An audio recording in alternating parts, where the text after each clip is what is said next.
நம்மள விட்டா இந்த தமிழ்நாட்டுக்கு வேற யாருமே நாதி கிடையாது அப்படிங்கிற வந்துட்டு அந்த ஒரு தன்மைய வந்துட்டு வந்துட்டு நம்ம அழிக்கணும். அத நம்ம போக்கணும். முதல்ல ஆரம்பிச்சது வந்துட்டு டிஎம்கே கட்சி. அதுக்கப்புறமேட்டு அதுலேருந்து 2ஆ பிளவுபட்டு ஆரம்பிச்சது தான் வந்துட்டு ஏடிஎம்கே ஆட்சி. இவங்க 2 பேருக்குமே வந்துட்டு ஒரு மாற்று கட்சியா வந்தது தான் வந்துட்டு மதிமுக வந்துட்டு 1994ல ஆரம்பிச்சது. ஆனா அன்னைக்குமே வந்துட்டு தமிழ்நாட்டு மக்கள் வந்துட்டு அந்த கட்சிய வந்துட்டு பெருசா நம்பல, சீண்டல. அத வந்துட்டு அப்படியே முழுசா வந்துட்டு புறந்தள்ளினாங்க. இப்ப அதோட விளைவு வந்துட்டு மறுபடியும் அது வந்துட்டு டிஎம்கேலே போய் சேர்ந்து கூட்டணி ஆட்சி மாரி வச்சு அமைச்சுக்கிட்டு இருக்காங்க. அதே மாதிரி வந்துட்டு 2005ல வந்துட்டு அதுக்கு முன்னாடி தேமுதிக திரு விஜயகாந்த் அவர்கள் இன்னைக்கே நம்ம வந்துட்டு விஜயகாந்த் சார பத்தி நம்ம பேசுவோம். வைரத்தை இழந்துட்டோம், வைரத்தை இழந்துட்டோம்னு சொல்லிட்டு நம்ம இன்னமும் பேசுவோம்.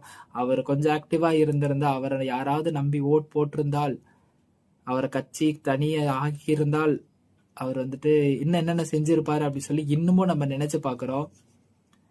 அதை தொடர்ந்து வந்துட்டு 2009 வரைக்கும் ஆதித்தனார் அவர்கள் வந்துட்டு ஆரம்பிச்ச அந்த நாம் தமிழர் கட்சி வந்துட்டு அதுக்கப்புறமேட்டு சீமான் அவர் வந்துட்டு 2009ல வந்துட்டு அதை வந்துட்டு ஒரு பார்ட்டியை ரெஜிஸ்டர் பண்ணி அதுக்கப்புறம் அவர் நடத்த ஆரம்பிச்சாரு. கிட்டத்தட்ட 2009ல இருந்து 2026 வரைக்கும் அவரால் முடிஞ்ச போராட்டங்கள், அவரால் முடிஞ்ச எலெக்ஷன் நின்று ஒரு பெரிய கிரெடிட் கொடுக்கணும்னா அவருக்கு தாங்க கொடுக்கணும். ஆக்சுவலி ஒரு மாற்று சிந்தனை, மாற்று அரசியல், மாற்று கட்சியா நாங்க இருக்கோங்கிற அந்த சித்தாந்தத்தை வந்துட்டு முன்னிறுத்தி வந்துட்டு நம்ம கிட்ட வந்துட்டு அந்த விதைய விதைச்சார் தெரியுமா, அதை வந்துட்டு அந்த கிரெடிட் எப்பவுமே வந்துட்டு அவருக்கு தான் சேரும்.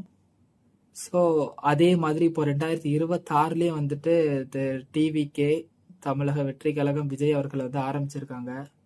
இப்போ இதுல இருந்து நான் என்ன சொல்றேன்னா, ஆக்சுவலி திமுகக்கு மாற்று அதிமுக, அதிமுகக்கு மாற்று திமுக அப்படிங்கிற இந்த 2 பேருக்குள்ள அந்த 2 ஆணவம், அந்த ஒரு அகம்பாதம் என்ன வேணா சொல்லாங்க.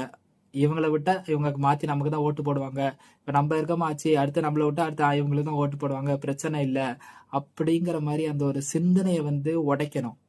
உடைச்சி ஒரு மாற்று அரசியல் புதுசா ஒரு கட்சி வரணும். வந்ததுன்னு சொன்னால் அப்பதான் தெரியும் வந்துட்டு ஐயோ மக்கள் இன்னும் விழிப்புணர்வோட எழுந்துட்டாங்க, அவங்க வந்துட்டு சரியில்லைன்னு சொன்னா உடனே மாத்துவாங்கங்கிற அந்த ஒரு பயம் வரணும். வந்துட்டு ஒரு பயம் ஒரு உண்டாகணும். அப்பதான் வந்துட்டு எல்லாரும் சொல்றானே நல்லது செய்யதான் நாங்க ஆட்சி அமைக்கிறோம், நல்லது செய்ய ஆட்சி அமைக்கிறோம். ஆனா மாத்தி மாத்தி குறை